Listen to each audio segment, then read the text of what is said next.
Amém. Boa noite, irmãos. Graça e paz. Paz de Deus, paz do Senhor Jesus, todas as pazes que existem. Cada um que sobe aqui fala uma paz, né? Então é para todos os públicos.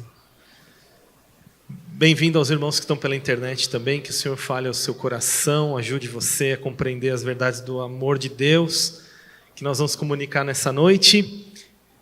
Vamos orar? Feche seus olhos, vamos pedir ao Espírito Santo que nos ajude nesse sermão.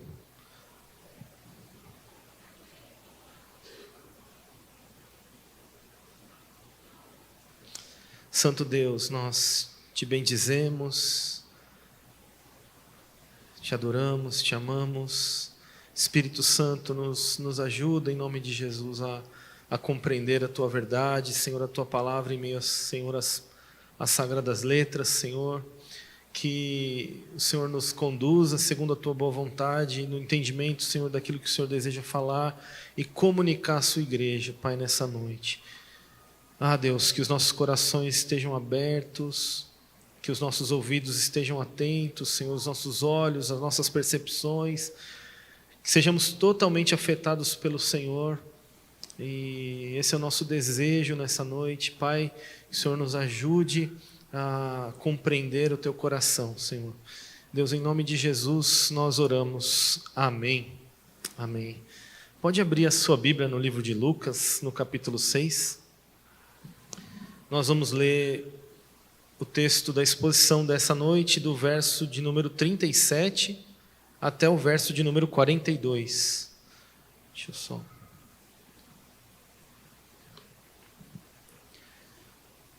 Lucas, capítulo 6, dos versos 37 ao 42, a sequência da última mensagem da série em Lucas, que diz assim: não julguem e vocês não serão julgados, não condenem e vocês não serão condenados, perdoem e serão perdoados, deem e lhes será dado boa medida, prensada, sacudida, transbordante será dada a vocês.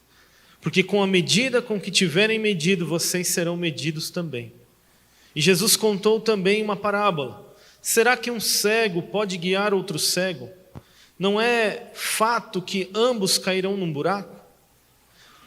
O discípulo que não está acima do seu mestre. Todo aquele, porém, que for bem instruído, será como o seu mestre.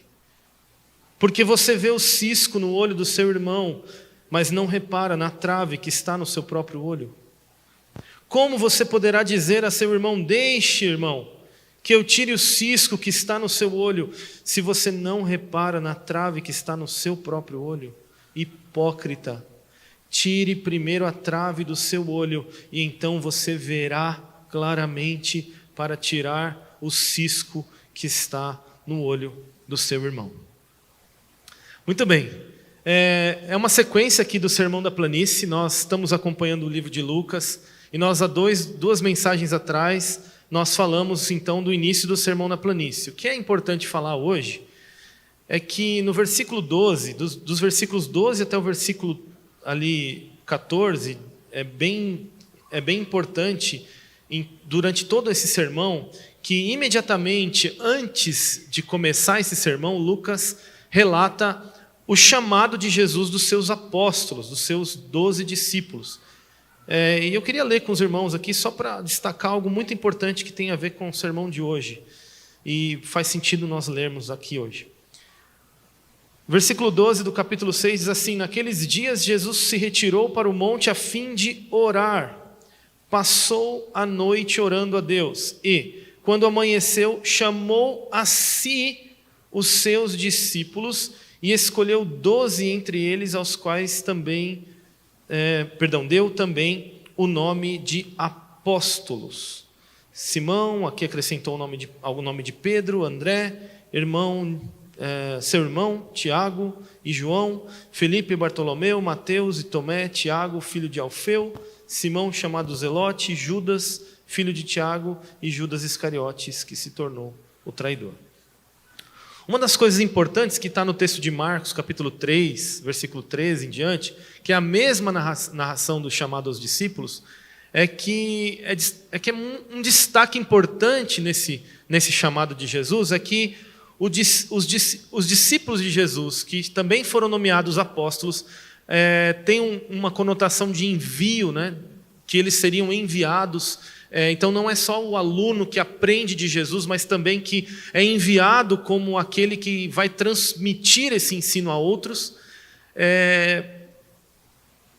O primeiro chamado, depois de cuidadosa e cauteloso tempo de oração, você percebe que os narradores têm o cuidado de dizer: olha, Jesus subiu ao monte a fim de orar.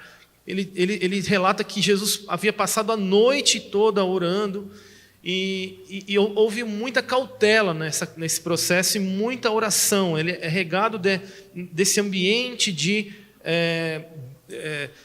comunhão com o Senhor. Mas o que é destaque em ambos os textos, tanto de Lucas, que não é tão chamativo aqui, assim como o texto de Marcos, é que ele diz: chamou-os a si, chamou-os para estar com ele.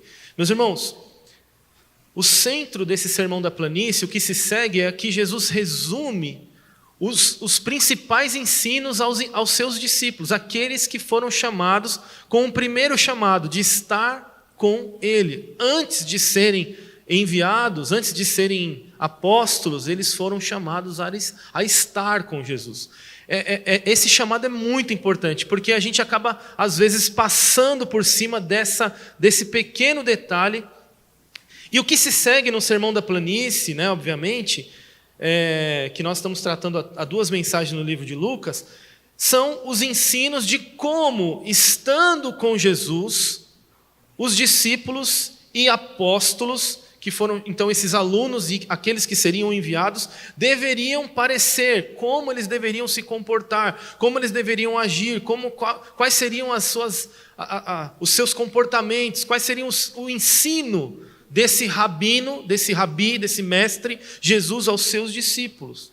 Isso é fundamental para o que vai acontecer no livro de Atos. E inclusive tem uma referência aqui ao livro de Atos, principalmente quando na mensagem de hoje, quando, por exemplo, Jesus fala sobre o Mestre e o Senhor, nós vamos ver a oração, por exemplo, de Estevão refletindo esse ensino, que era diferente dos ensinos dos rabinos daquela época.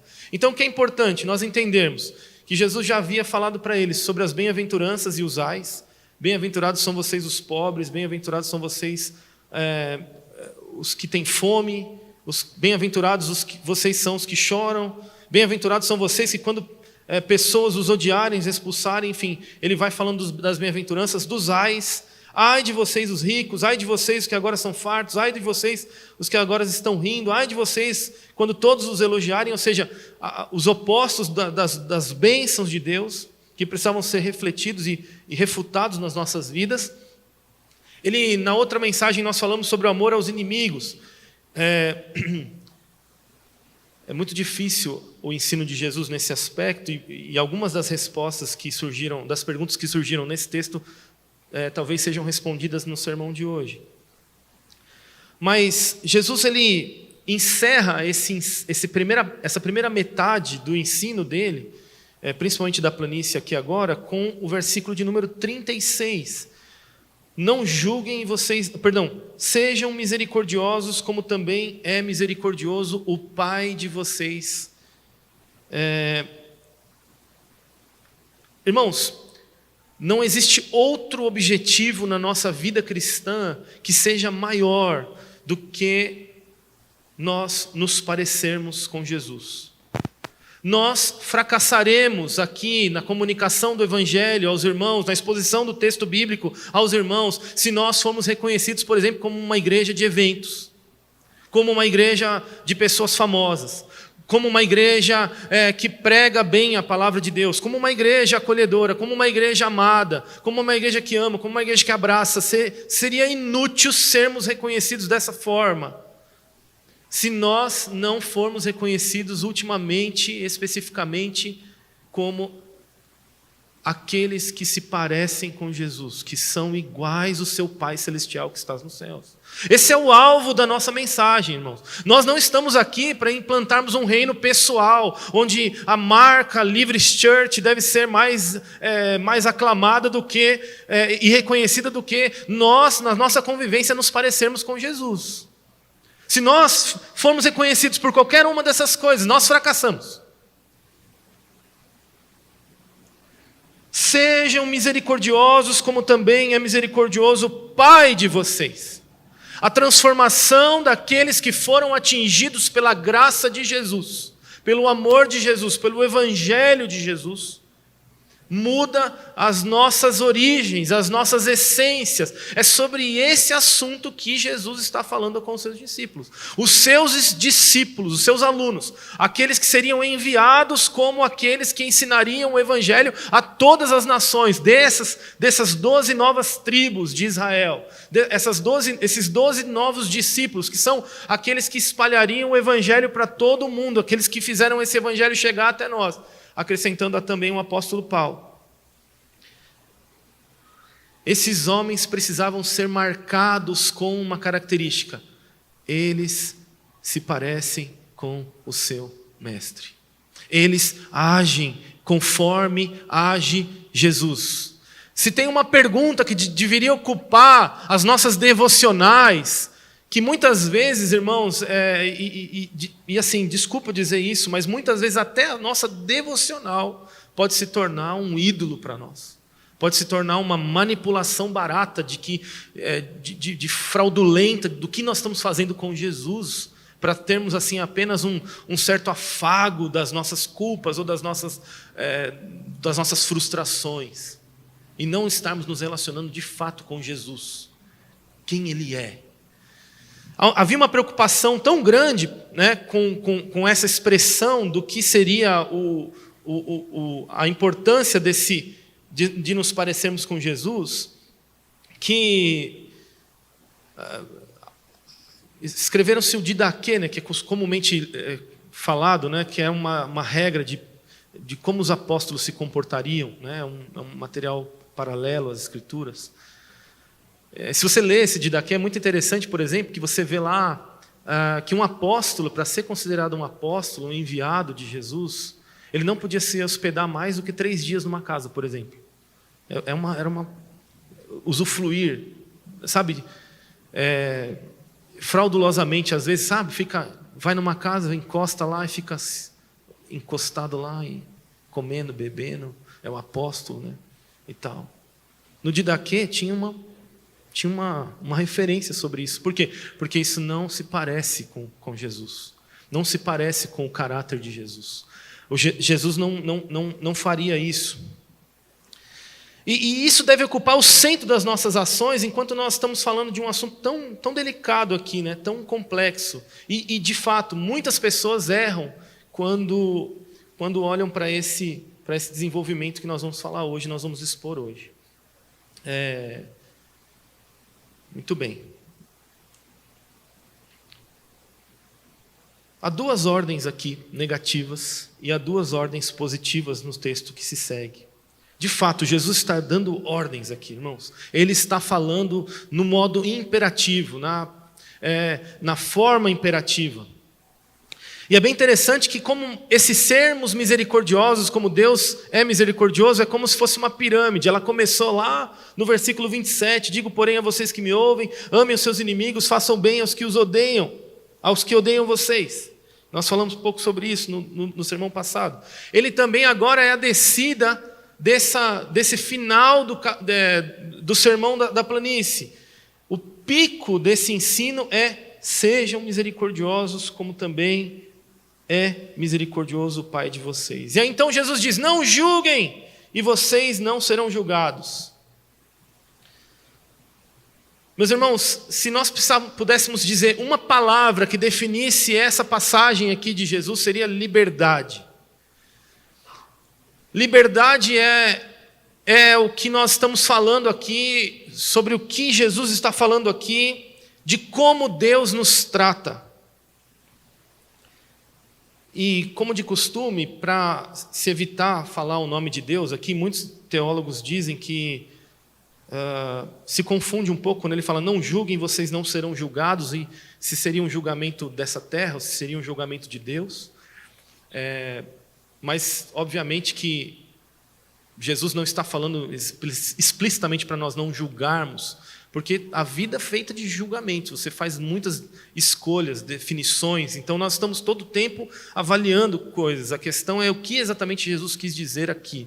E, obviamente, que, como de costume, para não pronunciar o nome de Deus todo momento, eles suprimiam aqui o nome de Deus. Então, a grande maioria dos estudiosos concordam em que esse assunto aqui está relacionado a esse julgamento divino, que não é só operado nessa nossa realidade presente, mas também na futura. E aí, a gente poderia até ler esse texto dessa forma: não julguem e vocês não serão julgados por Deus. Ou não julguem e Deus não julgará vocês. A mesma coisa se segue: não condenem e Deus não condenará vocês. Então, a palavra Deus muito provavelmente foi suprimida, mas foi entendida pelos primeiros ouvintes como sendo algo que estivesse relacionado ao julgamento e à condenação de Deus. E aí que então envolve uma série de problemas com esse texto na igreja cristã. Eu costumo sempre dizer, e a gente vem tratando desse assunto desde as semanas atrás, dos outros sermões de Lucas, que Jesus vai tratar desses assuntos sempre dizendo o que esses assuntos são e o que esses assuntos não são. E, de novo, isso se repete nesse texto. Ele vai dizer o que não é e depois o que ele está querendo dizer aqui. Quase que duas negativas e duas positivas. São duas ordens negativas: não julguem, não condenem, e duas ordens positivas: perdoem e deem aos outros em abundância. Esse dar em abundância, dar a quem te pede, foi motivo de polêmica. Muitos irmãos me perguntaram durante a semana sobre exatamente o que isso significaria, e isso rendeu alguns bons cafés aí com os irmãos e vai render algumas boas visitas. Mas, como eu disse, infelizmente, a gente às vezes, quando olha para esse texto, a gente pensa em dinheiro. A gente olha, se você dá, boa medida vai te ser devolvida, recalcada, transbordante, etc. E a gente pensa: legal, se eu for generoso financeiramente, eu vou receber. Na verdade, o assunto aqui é ser generoso no perdão, ser generoso no julgamento, ser generoso na condenação, enfim, sobre aquilo que Jesus está falando. Não é financeiramente o assunto aqui, tá? Os discípulos de Jesus. Então, nós vamos avaliar cada uma dessas ordens. A primeira delas é: não julguem. Então, assim, a gente precisa abandonar essa ideia que nós não devemos julgar em hipótese alguma, em circunstância alguma. Então, assim, acontece alguma coisa na igreja, ou acontece alguma coisa, enfim, relacionada ao mundo, e a gente fala: não é para julgar, porque o crente não julga, então a gente não pode fazer isso e tal, isso que. Obviamente não foi isso, porque o próprio Jesus condenou os fariseus. O apóstolo Paulo nos ensinou a julgar essas coisas, ou seja, isso está querendo dizer sobre as questões mais periféricas. Quer dizer, de novo, a gente não está sendo chamado a não julgar, mas quando é preciso julgar, como é que a gente tem que fazer isso? Como é que os discípulos de Jesus eles julgam? Como é que se estrutura isso em nossos corações? Obviamente, sempre que a palavra do Senhor vai nos ensinar sobre esses julgamentos, eles falam sobre dois tipos de assuntos. Assuntos da clara, é comumente falado entre os teólogos, e assuntos da gema. Então, a clara é o que vem fora, que é periférico, onde há uma possibilidade de discordância, ou seja, ninguém é igual, ninguém nunca vai concordar em todos os aspectos. E assuntos que é da gema, que é assuntos que não se pode ter discordância, são assuntos fundamentais, onde nós não podemos negociar aquilo que acreditamos em relação à nossa fé, especificamente. Há uma diferença aqui também de que o julgamento, entre julgamento e avaliações ou discernimento, vamos dizer assim. O julgamento, ele é uma palavra assim, que promulga uma sentença. Então, o julgamento está em busca de uma sentença. Ele é sempre em relação ao outro. Então, quer dizer, o que é preciso fazer essa diferenciação aqui? Jesus está dizendo para que a gente, não é para que a gente não julgue, mas para quando nós julgarmos, nós formos sermos encontrados justos nesse julgamento. Cientes, esclarecidos de todos os aspectos que envolvem a questão. Ou seja, nós temos que ir para a gema e conhecer profundamente os assuntos antes de se pronunciar sobre eles. E, obviamente, que o discernimento ele é essa questão de que eu vou discernir em relação a como eu vou agir em relação ao outro que me ofendeu. Então, essa é a diferença dessas duas relações, julgamento e discernimento. O julgamento que sentencia, então, é um julgamento já sentencioso, né? Ele encontra a falta e possui um espírito crítico, que aprisiona ao invés de libertar.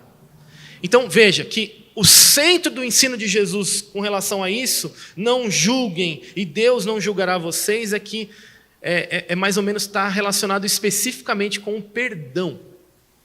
Quando nós fechamos uma sentença e aprisionamos pessoas em torno dessas sentenças que nós damos, que nós falamos. E onde essa falta crítica, ela aprisiona ao invés de libertar. Então, essa é a relação que os discípulos de Jesus deveriam estabelecer. Nós deveríamos julgar para promover liberdade. Nós deveríamos analisar situações para promover libertação, para promover desamarra das cordas. E muitas vezes os nossos julgamentos eles produzem sentenças que não são, que são fechadas, que aprisionam as pessoas. Então, qual era a relação que estava na mente aqui de Jesus e muito provavelmente dos seus discípulos? Aquela relação que tinha Jesus com os fariseus, ele dizendo assim aos fariseus: olha, vocês impedem que as pessoas cheguem ao reino de Deus. Então, julgamentos injustos, e aí de fato, na verdade ele vai revelar isso mais para frente, julgamentos hipócritas aprisionam pessoas. Julgamentos justos libertam pessoas. E é isso que o Senhor está falando para nós em relação a esse texto aqui, tudo que está relacionado aqui. Não condenem e não serão condenados, e Deus não os condenará. Obviamente que é impossível para os discípulos de Jesus, atingidos pela graça de Deus, condenar algo ou alguém com dureza, sem profunda avaliação de empatia de todos os lados, ou com insensibilidade ou falta de compaixão. Na verdade, gente, a palavra condenar, no grego aqui utilizado por Jesus, ela tem um significado de insensibilidade ou falta de compaixão. Quer dizer, de novo, nós precisamos definir uma resposta àquilo que avaliamos. E as nossas respostas devem ser recheadas de sensibilidade e compaixão. Ao extremo, como nós podemos julgar, ou seja, a nossa resposta. E aí veja que os dois nãos que Jesus ordena aos seus discípulos, não julguem e não condenem, de novo tem uma relação, não julguem e Deus não julgará vocês. Quer dizer, era mais ou menos entendido pelos rabinos da época, porque havia um ensino parecido naquela região, que Deus tinha duas medidas para julgar. A medida do juízo, da condenação, né, da rigidez, e a medida da misericórdia. Então, o que foi entendido pelos primeiros ouvintes? Que Jesus estava querendo dizer o seguinte: olha, vocês, meus discípulos, vocês têm que julgar com base na misericórdia. Vocês têm que decidir, agir na situação com sensibilidade e compaixão. Quer dizer, o resultado do julgamento de vocês precisa ser cheio de compaixão, cheio de sensibilidade. E Deus agirá assim com vocês. É a mesma relação que ele aponta no Pai Nosso. Pai, perdoa as nossas dívidas, assim como nós perdoamos os nossos devedores. Era uma relação, não que nós temos o poder de perdoar alguém. Quer dizer, de novo, nós não temos essa condição se não formos atingidos antes pela graça de Jesus. Ou seja, para agirmos dessa forma, nós dependemos do nosso Mestre. Nós dependemos da ação de salvação do nosso Jesus. E de novo, e aí as duas ordens positivas, elas apontam para liberdade. E talvez aqui explique um pouco mais sobre essa questão do dar. E ele diz, perdoem e vocês serão perdoados, como nós falamos aqui da oração do Pai Nosso. A ideia de perdão aqui é uma ideia de liberar. Liberação, libertar as pessoas ao invés de prendê-las. A ideia de não perdoar as pessoas era como se você estivesse prendendo essas pessoas a você. Você não liberava essas pessoas, você não solta essas pessoas. Quer dizer, veja a imagem do filho perdido e do pai pródigo. Um filho chega diante do pai e fala, me dá a minha parte na herança, eu vou queimar o chão. O que aquele pai teve que fazer? Ele teve que agir misericordiosamente e com perdão, liberando esse filho para esse destino terrível. Era um destino terrível. Ele foi para um lugar onde ele gastou todas as suas reservas e onde ele ficou numa situação de comer bolotas dos porcos, etc. e tal. Mas veja, Deus é quem controla o tempo, quer dizer, quem vive diante do Senhor na perspectiva da eternidade não está preocupado com o imediatismo, percebe? Lembra que nós aprendemos sobre isso em Lucas? Quer dizer, a eternidade precisa ser a nossa referência, senão nós não conseguimos agir assim, porque nós somos convidados a perder. E se nós estamos muito apegados a essas coisas dessa terra, não temos uma perspectiva eternizada nas nossas mentes, a nossa mente não vai nesse lugar da eternidade percebendo, nós não conseguimos liberar. Eu tenho que reter, eu tenho que prender, eu tenho que acumular. Mas quando nós pensamos no plano eterno de Deus, então eu consigo abrir mão e pequenas renúncias vão se tornando grandes renúncias, até que nós vamos nos parecendo cada vez mais com o Senhor Jesus e estamos dispostos a dar a nossa vida pelos nossos irmãos. Perceberam isso, irmãos? Então o perdão aqui é essa liberação, mais uma vez, né? Tanto nas negativas quanto nas positivas, a compreensão dos ouvintes era que Deus lhes retribuiria ao agirem como foram ensinadas, mais ainda do que imitando o seu mestre, Senhor e Deus. Então, se vocês agirem dessa forma, não é que Deus vai lhes perdoar, porque vocês perdoaram apenas, e se vocês não perdoarem, Deus não vai lhes perdoar. É porque se você perdoou, você sabe que foi perdoado, então você pode perdoar. É aquela história mesmo que Jesus conta quando ele fala daquele menino que foi perdoado e depois cobra o seu devedor. E então o perdão é revogado. Não é que o perdão é revogado. É porque você não entendeu o que é o perdão, porque você nunca o recebeu. Se você não consegue dá-lo, você nunca recebeu. Perdão é uma relação assim, você não dá, é porque você nunca recebeu. Então, os discípulos de Jesus deveriam ser líderes, exemplos, quando se fala em perdão. E o que nós somos muitas vezes, irmãos, que eu vejo, nós somos líderes em ofender de volta aqueles que nos ofendem. É completamente o contrário. Nós precisamos muito do coração de Jesus, da perspectiva eterna de Deus para liberar pessoas. E veja, tudo é sobre liberdade. Meus irmãos, se você está aqui por alguma prisão dessa terra, você está aqui pelo motivo errado. Jesus nos chamou para liberdade.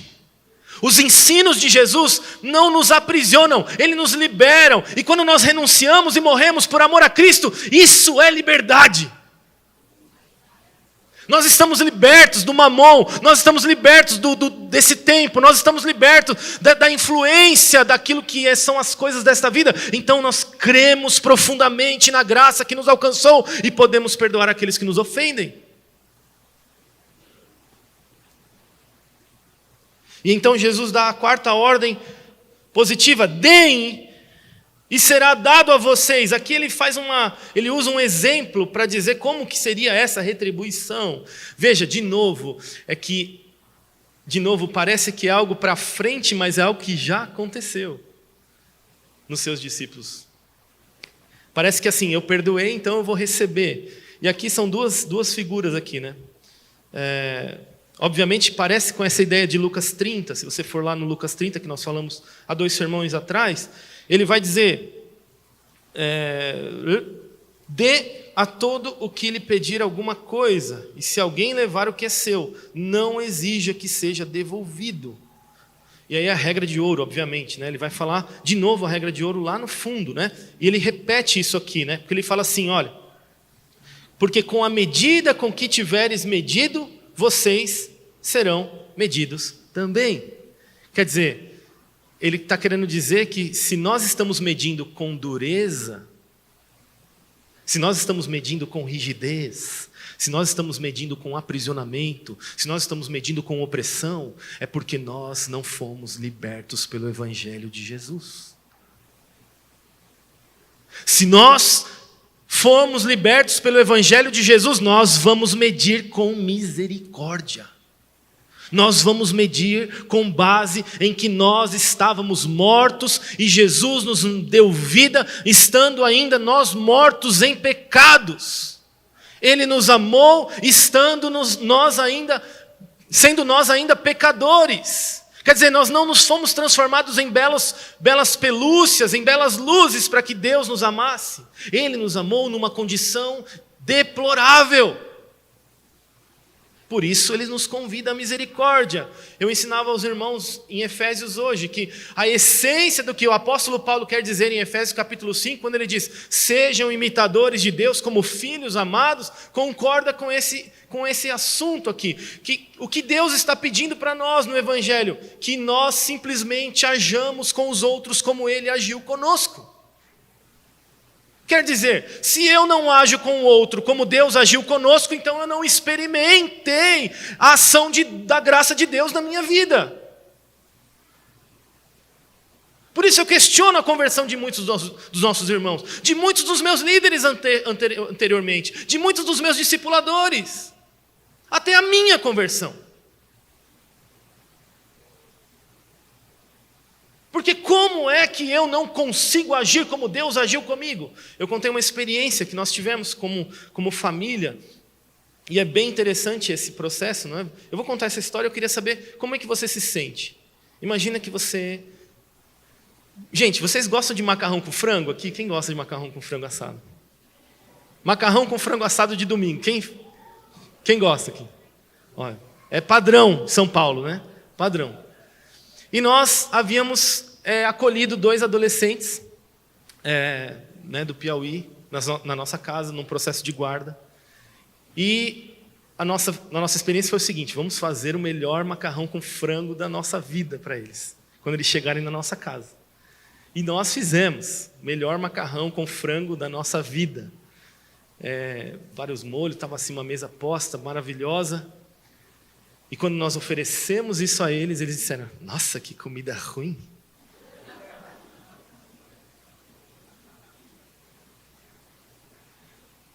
Como é que você se sentiria? Você se esforçou, você ofereceu o melhor da sua vida, aquilo que vai mais... O que você pensaria na hora? Seja sincero, irmão, agora sem máscara, sem máscara. Se vira, né? Problema seu. Aí fala até errado. Problema seu. Se vira, né? Cada um com seus problemas, né? Tô nem aí, né? Essa é a reação que nós temos.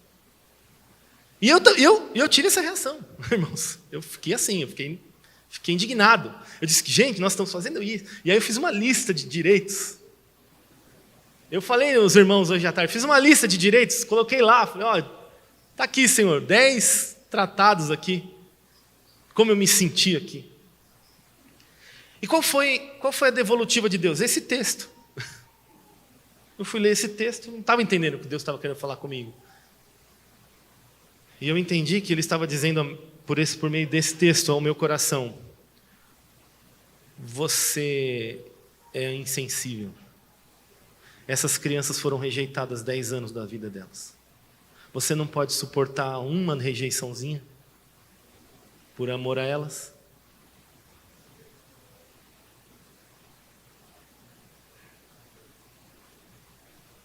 A linguagem dessas crianças é rejeição. É a única linguagem que elas sabem fazer. Você não pode acomodar isso, não? Uma vez? 2, 3, 4, quantas vezes forem necessárias? 70 vezes 7, talvez. A lógica de Deus é o contrário da nossa, meus irmãos. Deus está procurando corações sensíveis ao extremo para compreender as faltas e as necessidades dos outros, para que elas possam conhecer o verdadeiro amor de Deus que nos alcançou. Foi assim que Deus agiu conosco. Ou foi da primeira vez que você conheceu a Deus e falou assim, quero Deus.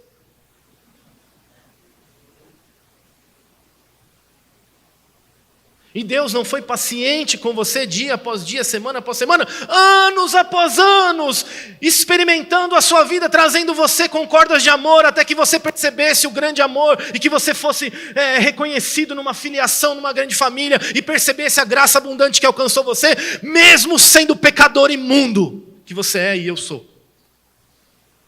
Quanta paciência Deus teve conosco. Não julguem e Deus não julgará vocês. Não condenem e Deus não condenará vocês. Deem, perdoem e Deus perdoará vocês. Deem e a vocês será retribuído. É como se Deus estivesse batendo a mão no peito e dizendo, eu vou retribuir a bondade de vocês. Mesmo vocês não merecendo nada. Que absurdo de Deus é esse? E será dado a vocês não só uma medida normal, mas uma medida sacudida, batida, achatada, transbordante. A medida da misericórdia de Deus é assim, Ele bate para caber mais, Ele chacoalha para caber mais, Ele coloca mais do que cabe no saco.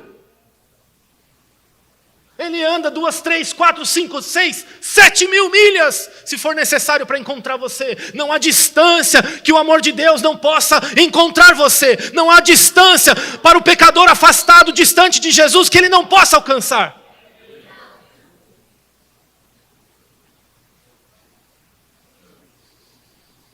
E nós, irmãos, a questão é, e nós, igreja, e como nós reagimos a esse ensino? A medida com que medirem vocês, com que vocês medirem, vos medirão.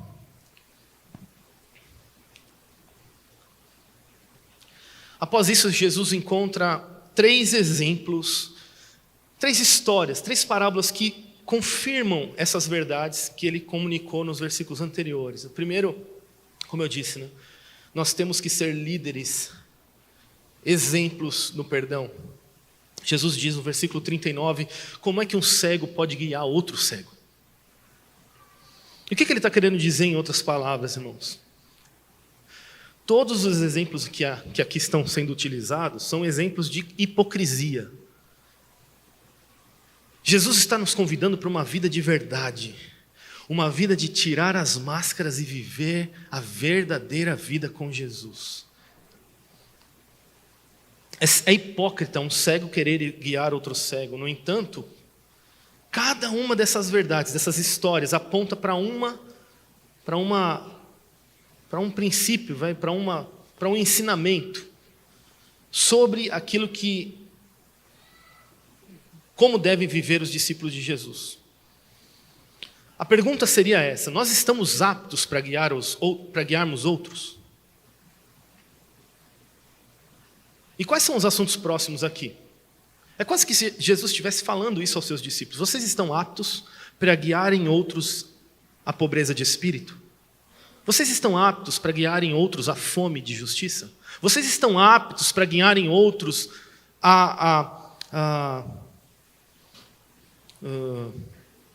qual que é o próximo aqui? Ao choro, né? A chorar com os que choram? Vocês estão aptos para guiarem outros a se alegrarem e se sentirem abençoados quando forem odiados e expulsos por causa de Jesus? Vocês estão aptos a guiarem outros ao amor aos inimigos? Vocês estão aptos a guiarem outros a dar àqueles que lhe pedem?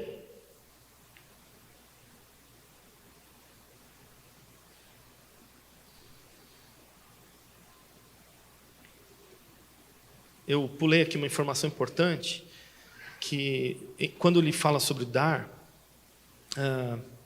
De novo, né? É sobre dar perdão, é sobre dar isso para as pessoas. Nós somos chamados a libertar as pessoas desse mundo de trevas, a promover liberdade, sermos generosos com isso. Essa é a figura de como Deus nos abençoa. Quer dizer, nós somos chamados a suprir as faltas deste mundo, a falta de Deus, a falta de tudo que a falta de Deus promove. Nós somos aqueles que são os enviados, os chamados por Jesus para isso. A nossa vida não tem sentido se nós não estamos sensíveis às dores deste mundo. Mas ele quase que está falando isso aos seus discípulos. Vocês estão preparados? A pergunta de Jesus aqui, quando ele cita essa parábola, e ele está falando com os discípulos,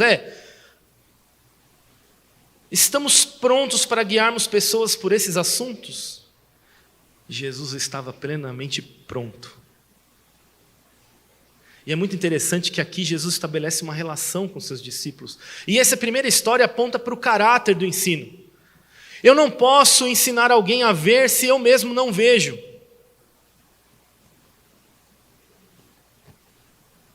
Eu não posso ensinar alguém o caminho da salvação que eu mesmo não vivo. O evangelho precisa ser carregado das nossas experiências e das nossas vivências. Nós precisamos construir as nossas histórias. Temos que parar de viver das histórias dos outros e vivermos as nossas histórias com Deus. Deixar Deus usar o nosso caráter, mas o ponto de partida é você mesmo, é o seu caráter. É como você relaciona com essas verdades, é como você relaciona com esses ensinos de Jesus. O versículo 39 aponta para o caráter do ensino de Jesus, ver a si mesmo e ver o outro. Esse é o ponto de partida. O ponto de partida é ver você mesmo e ver o outro, as necessidades, as carências, ver as suas e ver as dos outros. No versículo 40, é interessante que ele fala o segundo exemplo. Ele diz: o discípulo não está acima do seu mestre. Todo aquele, porém, que for bem instruído será como o seu mestre. Deixa eu te dizer algo muito importante. Você não precisa ser maior do que Jesus. Parece óbvio o que eu estou dizendo, mas às vezes nós vivemos a nossa vida como se nós tivéssemos que fazer obras ainda maiores do que Jesus. Parece que como nós vivemos tão perfeitamente as nossas vidas, sem vulnerabilidades, sem reconhecimentos, que nós precisamos ser melhores do que Jesus. Nós não precisamos ser melhores do que Jesus. A relação entre Jesus e os seus discípulos era de que nós só precisamos ser como Jesus. Os rabinos da época tinham essa gana de estudar, viver, fazer para superar os seus mestres. Mas a Jesus ninguém pode superar, meus irmãos. O que Jesus fez, você não pode fazer. O caminho que Jesus andou, você não pode andar por ele, por isso que ele precisou andar nesse caminho por você. Mas veja que para nós Jesus não é mais suficiente, nós precisamos ter algo mais. E com isso Jesus vai nos ensinando aqui. E aí há uma divergência textual aqui, que se Jesus está usando um provérbio rabínico judaico, ou se ele está falando da relação dele com os discípulos. Porque pode haver essa discordância. Nenhum mestre supera nenhum discípulo supera o seu mestre. Havia um provérbio parecido com esse entre os rabinos. Por isso havia essa gana dos mestres rabínicos de se superar os seus mestres. Dos discípulos, rabínicos de superar os seus mestres. Mas aqui a evidência textual e contextual apontam para que a frase que é usada para discípulos é usada 15 vezes no livro de Lucas, associado à relação entre Jesus e os seus discípulos. E os estudiosos rabínicos também apontam isso, né? Que existiam essa gana de buscar a superação dos seus mestres. Então, é uma outra evidência contextual de que Jesus não estava falando um ditado apenas para que eles pudessem saber, mas ele estava falando assim: vocês precisam ser como o seu mestre. Era um ensino direto de Jesus aos seus discípulos. E isso aponta para a referência. Veja, a referência do ensino de Jesus é Ele mesmo. Percebe-se que quando nós falamos do amor de Deus às pessoas, nós estamos pedindo basicamente para essas pessoas olharem para nós. Nós estamos falando, olhe para mim, veja como eu estou vivendo. E aqui alguns cuidados. De novo, nós não precisamos ser melhores do que Jesus e por vezes achamos que o que fazemos é melhor do que o que Jesus fez. É ou não é, irmãos? Seja como Jesus. Às vezes nós queremos ajudar as pessoas além daquilo que nós podemos. Às vezes nós queremos fazer o papel de Deus na vida dessas pessoas. Nós não precisamos fazer nada mais do que o que Jesus fez por nós. Basta sermos como Jesus, imitá-lo. Isso já será mais do que o suficiente. Isso aponta para a referência de onde eu me vejo a mim. Eu me vejo olhando para Jesus. É a âncora, é o fundamento desse ensino. É o próprio Jesus. E no versículo 41 ele diz, porque você vê o cisco do olho do seu irmão. E aqui é quase que uma piada de Jesus, é uma hipérbole que vem junto com uma paródia aqui, de um cisco pequeno no olho de um irmão e de uma enorme trave nos nossos olhos. É trave, e o cisco literalmente é algo muito pequeno, e trave é algo minúsculo. E aí quer dizer sem importância, sabe? Os assuntos da gema ali, da clara, não são assuntos da gema. E aí nós queremos, enfim, resolver isso. Mas Jesus apresenta que quando nós fazemos isso, nós estamos, inclusive, fazendo como um cego. De novo, a questão é visão. Como é que eu vou tirar um cisco de alguém com uma trave gigante? A trave literalmente é uma viga de telhado, de uma casa, um caibro, né? uma viguinha. Não sei como é que cada um fala um nome, cada pedreiro fala o seu nome, né? É literalmente aquele caibro gigantesco no nosso olho. Como é que eu vou tirar o cisco de alguém com uma trave no olho? É isso que Jesus está falando. Olha, veja, é os assuntos periféricos e assuntos centrais. Gente, a maioria das vezes que nós queremos julgar as pessoas e vamos julgar as pessoas são por assuntos periféricos e não centrais. Pode fazer esse teste e depois você me fala se deu certo ou não. Se deu errado, está tudo certo. Vai dar errado algumas vezes. Mas eu quero mostrar para vocês que Jesus está fazendo uma piada aqui. Ele está falando assim, não dá para você ficar mexendo sem antes fazer um autoexame. E muitas vezes as pessoas ousam a dizer que isso é só um autoajuste, um autoexame, antes de examinarmos os outros, né? E achamos que vemos as falhas dos nossos irmãos, mesmo que nós sejamos feridos, né, ou ofendidos por elas, mas a viga em nossos olhos, ela impede a gente, obscurece a nossa perspectiva. E principalmente o julgamento. E a sugestão aqui é que somente a reforma de si mesmo permite nós a vermos os irmãos não de forma diferente, mas corretamente o outro. É preciso fazer isso, mas só que veja, a reforma de si mesmo não é para você se sentir bonitão e você ficar legal. É para você tirar o cisco do irmão. O evangelho é em relação ao outro. Isso aponta para o critério do ensino. O critério do julgamento, das decisões, daquilo que nós fazemos em nossas vidas, ele precisa ser com cuidado, com antes autoavaliação, com antes esclarecimento amplo sobre todas as questões que estão envolvidas. Nós não podemos ser precipitados, meus irmãos. Que o Senhor nos livre de julgarmos precipitadamente os nossos irmãos. Por quê? De novo ele fala, no versículo 42, como você poderá dizer a seu irmão, deixe, irmão, que eu tire o cisco que está no seu olho, se você não repara na trave que está no seu próprio olho? Hipócrita. Hipócrita. Tire primeiro a trave do seu olho, e então você verá.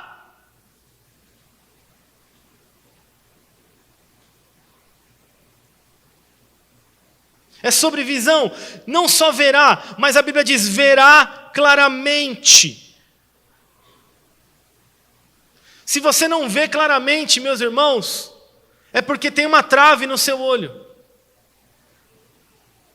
É só quando essa trave é tirada, ela é retirada por essa experiência com Jesus, quando Jesus tira as nossas máscaras, que nós podemos ver claramente. E a curiosidade aqui, irmãos, na conclusão, é que quando nós enxergamos claramente, nós percebemos como Jesus percebe as situações. E de fato, que quando ele usa o primeiro verbo ver, a trave do seu olho, no versículo 41, é diferente do verbo que está em tire primeiro a trave e então você verá claramente, que aponta para uma visão esclarecida. Porque primeiro temos que tirar o cisco, que não é algo fácil. Depois que nós tiramos a trave, nós temos que tirar o cisco, que não é algo fácil de tirar dos nossos irmãos. Não dá para fazer com uma trave. Ver, o verbo aponta para ver claramente o cerne da questão. Não sei se vocês, enfim, gostam de filme igual eu gosto, né? Eu gosto muito de filme. E eu sempre aprendo muito assistindo filmes, sempre procuro tirar uma lição. Quando não tem lição também não tem, né? Então, mas quando tem, né? Mas sabe aqueles filmes de suspense, assim, que você fala assim, esse cara aqui que é o culpado, ele matou tal, não sei o quê, e tal, e de repente, tem uma reviravolta, e a pessoa que você menos esperava, o tiozinho da limpeza, que passava com o carrinho e tal, é o assassino, aí começa a mostrar tudo e tal. Gente, é essa visão, é sobre isso. How to get away with a murder. Entender o cerne da questão, esclarecidamente o que aconteceu, para que você possa tomar a decisão certa e julgar corretamente, sem máscara, sem partidarismo, sem dois pesos, duas medidas, sem nada que possa acrescentar ao julgamento de Jesus nessas questões. É o destino do ensino de Jesus isso.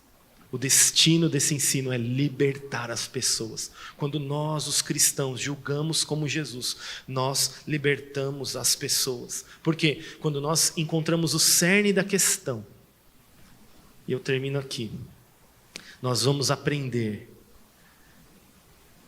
que o assassino éramos nós. Quando nós analisarmos o cerne das questões que estamos julgando, nós vamos perceber que o assassino éramos nós e nós fomos perdoados por Jesus. E aí, como você vai julgar, como você vai condenar, como você vai reagir, sentir essa questão? Com o perdão que você recebeu. Com a misericórdia que você recebeu. Ainda que decisões difíceis devam ser tomadas. Eu não estou dizendo que é fácil todo esse processo, mas nós precisamos produzir leveza, meus irmãos. Nossa oração deve ser de dependência para vivermos assim e tornarmos a vida mais leve aos que estão à nossa volta, cumprindo o nosso papel de julgadores da leveza, promovendo ao invés de prisão, liberdade por meio do amor, olhando todos para Jesus. Sermos abundantes, sacudidos, transbordantes na medida do perdão e da misericórdia. Dar aos outros aquilo que eles precisam. Liberdade. Se você percebe que o que você está dando está aprisionando, pare de dar. Porque não é o objetivo do Evangelho de Jesus. Muitas vezes o que damos aprisiona as pessoas. Jesus nos chama para darmos liberdade às pessoas.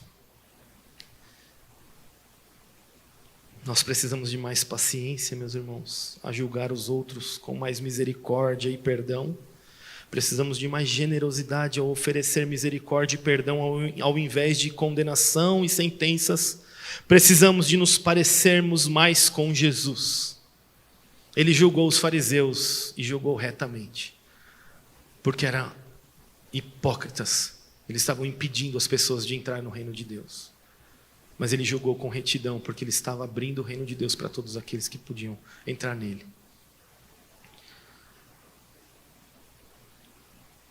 Eu gosto muito de estudar sobre muitos assuntos, sobre missões. Pastor, quando fala que vai terminar, nunca termina, tá? Você sabe que essa regra acontece aqui na missão também. Eu vou terminar agora, eu prometo. Eu gosto muito de estudar sobre BAM, Business as Mission, né? Que é um negócios em missões e tudo mais. E tem um autor que é muito, muito importante para essa relação. Se vocês quiserem aprender, também sugiro vocês lerem livros desse autor, chama Patrick Lai. Eu li um livro dele e ele conta uma história de que um dia ele estava na Índia. E ele é um empresário de sucesso e ele também é um missionário, um cara bastante influente e tem muitos projetos de negócios e missões em países onde o evangelho é proibido, a pregação do evangelho principalmente. E ele conta essa história nesse livro. Ele fala assim: olha, eu peguei um táxi, estava indo para um congresso falar nesse congresso de negócios e missões. E eu perguntei para o taxista assim: qual que é a sua profissão? E o taxista me disse que era engenheiro civil, se eu não me engano. Ele falou assim: cara, mas se você é engenheiro civil, está dirigindo táxi? O que está acontecendo, né? Por que você está dirigindo táxi? E ele emendou assim uma série de indignações assim. Ele falou assim, antes do cara responder, ele falou: não, eu sou um empresário, eu tenho aqui negócios, eu estou fazendo coisas, eu quero te dar uma oportunidade, eu quero trazer você para algum negócio que eu estou fazendo aqui, eu quero ir com vistas a falar do evangelho para esse cara. E não deixou esse cara falar e foi falando: o que você gostaria que eu fizesse por você? Você gostaria que eu te desse remédios, ou água, ou emprego? Me fala aí alguma coisa que você gostaria que eu fizesse por você. E a resposta desse cara foi muito inusitada. E eu acredito profundamente que é assim que nós devemos agir para produzir esse tipo de resposta. O evangelho nos leva a esse tipo de lugar. E ele disse assim: eu não quero nada do que você pode me dar. Eu não quero remédio, eu não quero água, eu não quero nem os seus empregos. Eu quero que você me ajude a ter a possibilidade de escolher se eu vou comprar água ou remédio. Se eu vou estar nesse emprego ou nesse emprego. Eu quero que você me ajude a deixar eu decidir o que eu quero fazer. E aquilo ele conta no livro que aquilo mexeu muito com ele, porque aquele cara estava clamando por autonomia, por liberdade, porque aquele sistema religioso de casta sentenciou ele. Não importava as suas formações, não importava onde ele nasceu, era o fim dele, estava sentenciado, condenado a ser completamente aquilo que ele só poderia ser. Ele não teria autonomia. E o Patrick Lai escreve assim: o evangelho, quando pregado e vivido na sua plenitude, ele produz autonomia. Que tipo de autonomia é essa? Eu já falei sobre essa autonomia. É a autonomia de depender de Jesus para fazer as nossas escolhas. É produzir libertação aos outros, é produzir perdão. Se você tem alguém que você está rancoroso, magoado, chateado, perdoe essa pessoa, libere. O evangelho é um chamado a libertar pessoas, não a prender. Portanto, quando nós retemos o perdão, nós estamos nos opondo ao evangelho de Jesus. Nós estamos dizendo que nós não vivemos a relação do evangelho de Jesus. Pode ser a coisa mais absurda que possa haver na sua vida. Libere essas pessoas, perdoe, Dê a elas autonomia. E quando você dá a elas autonomia, elas vão buscar aquele que de fato pode dar autonomia. Elas vão buscar a dependência daquele único que pode dar autonomia. O Senhor Deus Todo-Poderoso é o único que pode nos dar autonomia. Porque Ele é o governador de toda a terra. Ele é o Senhor de todas as coisas. O Evangelho é sobre Deus nos dando autonomia em Cristo para viver uma vida de liberdade, para amá-lo, para viver com Ele, para nos expressar diante dEle, para perdoar, para fazer as melhores escolhas da nossa vida. Liberdade. Esse é o objetivo do nosso julgamento. Esse é o alvo dos critérios do ensino de Jesus sobre os seus discípulos. Se você não está vivendo essa plenitude de liberdade e não está proporcionando isso à sua família, aí, meus irmãos, busque ao Senhor e converta o seu coração ao Evangelho. Esse é o chamado de Jesus. Perdoe. O Senhor ministrava muito no meu coração e eu queria pedir que os irmãos fechassem seus olhos. Nós vamos orar, baixar suas cabeças. O Senhor ministrava no meu coração que essa seria uma noite de perdão. Internamente, externamente, eu não sei, mas eu quero fazer um desafio de perdão aqui para você hoje. Eu não posso falar desses assuntos sem convidar você a ser perdoado por Jesus. E nem deixar de convidar você a perdoar aqueles que você está retendo perdão. Se você ouviu essa mensagem, você quer andar com Jesus, esse é o chamado dessa noite. Perdoe. Deem abundantemente misericórdia e graça, porque foi assim que o Senhor nos alcançou. E o desafio é o seguinte: nós vamos orar, e enquanto nós oramos e cantamos uma canção e nos preparamos para a Santa Ceia, tudo ao mesmo tempo, você vai avaliar o seu coração e se há alguma prisão por falta de perdão. Nessa noite eu queria convidar você a ficar de pé, e se a pessoa estiver aqui, você deve buscá-la e vocês devem se reconciliar. Se ela não estiver aqui, você permaneça de pé no seu lugar e você vai assumir um compromisso de procurar essa pessoa, de mandar uma mensagem e de liberar essas pessoas por meio do perdão. Não importa se você é a parte afligida ou a parte que afligiu. Não importa em que lado você esteja. Eu estou convidando você a perdoar, a um desafio de perdão, se você entendeu essa mensagem aqui nessa noite. Nós vamos orar, vamos cantar uma canção, e eu queria convidar você, que tem questões assim, a ficar de pé. E depois dessa canção nós vamos orar e tomar a ceia. E se essas pessoas estiverem aqui, você não precisa ter vergonha, nós estamos em família. Você pode sair do seu lugar e pode conversar com essa pessoa, pedir perdão ou liberar perdão para essas pessoas. Esse é o desafio da palavra de hoje. Senhor, nós estamos expostos à Tua presença, Senhor. O Senhor conhece os nossos corações, sabe profundamente das nossas intenções, e a Tua palavra é viva e eficaz e mais penetrante que espada alguma de dois gumes. Senhor, penetra até divisão de alma e espírito, juntas e medulas, e é apta para discernir os pensamentos e os propósitos do coração. Senhor, que esta palavra, Senhor, aflige o nosso coração nessa noite e nos impulsione a uma vida de libertação. Nos torna libertários do Senhor, perdoadores, misericordiosos.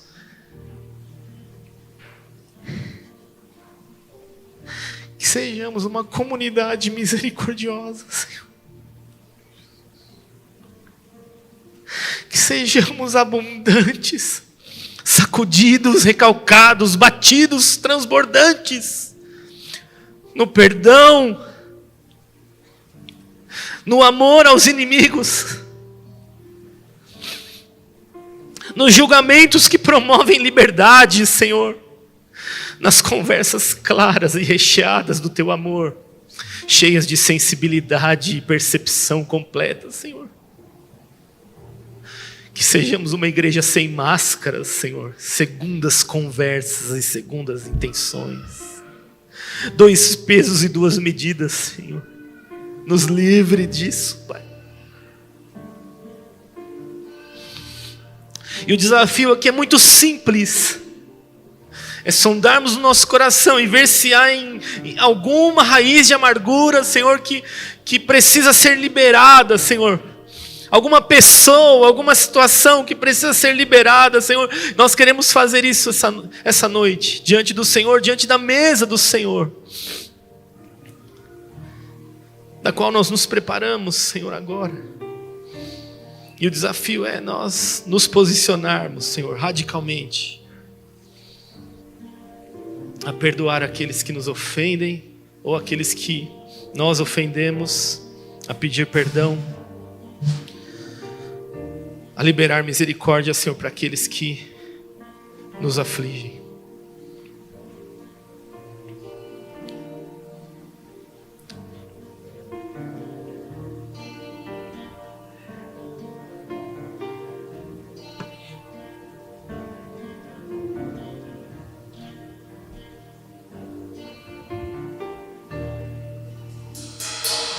Se tu olhares, Senhor, pra dentro de mim,